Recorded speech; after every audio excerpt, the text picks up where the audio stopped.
Action. What we're going to talk about now is breath alcohol testing.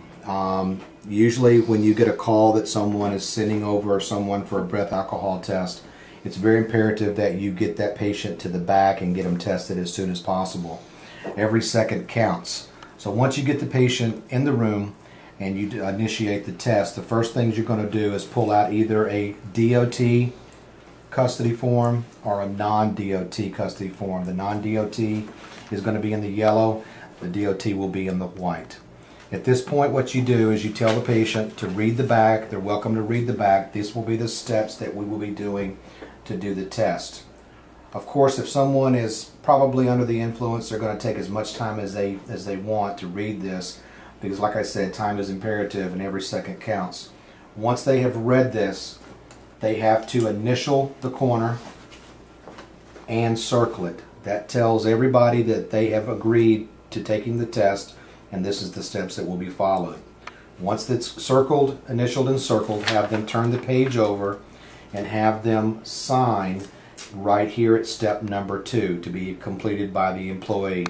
Also, the date goes right here.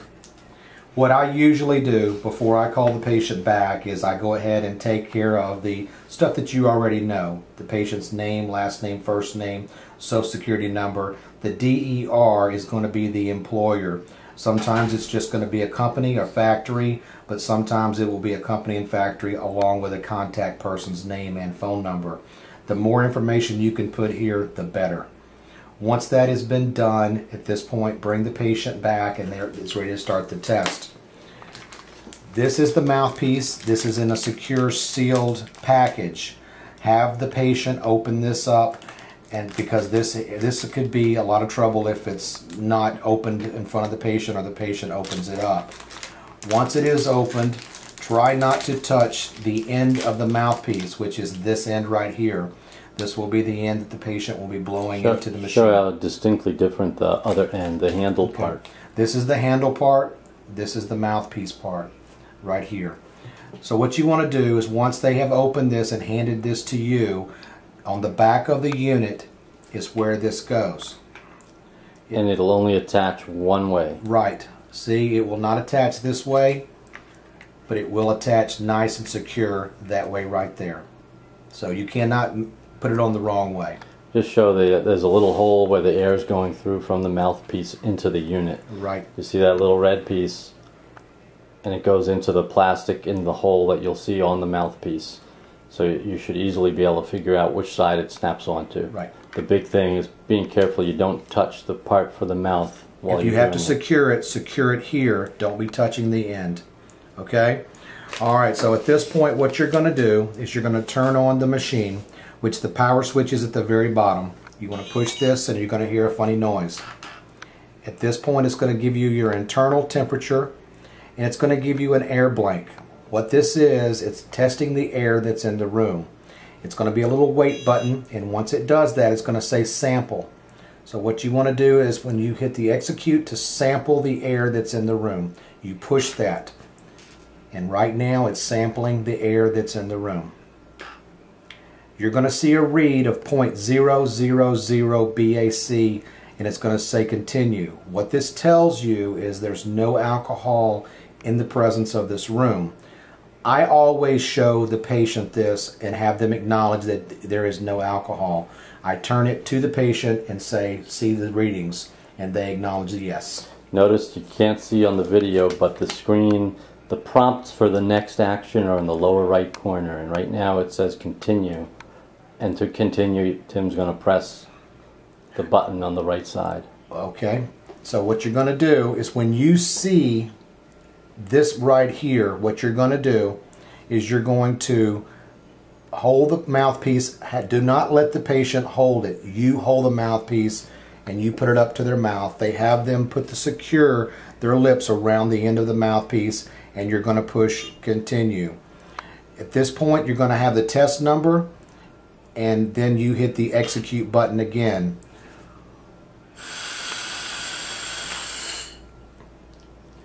At this point, it's going to give you a reading. 0.000 means there's no alcohol in the system. just going back, when you hit execute to start the test, the machine is automated, and it will sense that the patient has started to blow on its own. And if it gets enough air blown through it, it will stop on its own. You should not have to press any buttons, provided the patient gives you an adequate breath. That is correct. If the patient is trying to fudge the test, the machine will tell you. Not blowing hard enough, inadequate try. At this point, you have to document that this has occurred. And under on the form here, there's going to be places for remarks. If you'll notice right here, if you have an issue where the patient is trying to fudge the test, always document everything that happens. Now, once the machine has tested the breath, it's going to give you a reading. I'm not sure if you can see this, but I've got a .000. That's what you want to see. Once you see that, the patient is pretty well done. If you'll notice in the far right corner, I'm not sure you can see it, there's a little picture of a printer. This is how you print the results onto the paper. Notice again, the lower right corner gives you the prompts for what you can do next. In this case, it's the printer. Make sure you're attached to the printer before pushing the button. Okay, now make sure, because these units doesn't get used a lot, make sure that your printer is plugged in. Make sure you've got a working green light. So make sure the printer, before you even start the test, make sure your printer is plugged in. What you want to do is you want to take the cord off of the printer and the little screws on top here. I'm not sure you can see it, but there's two screws. This is the side that plugs in to the unit. And then at this point, what you want to do is you want to push the execute button. Above the execute button is a picture of a printer. So if you push that, it will print out your readings.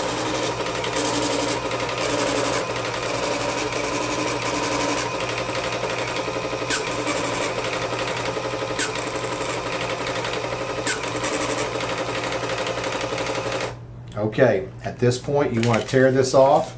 This paper is in triplicate. So when you have the patient sign, they have to press very, very hard. There is a thing here, it says subject. I always put a little X right here and have the patient sign their name right here. Please also note, before the test was conducted, the machine will tell you what test number this patient is going to do. That test number, you should have him verbally acknowledge before blowing that he's doing that test.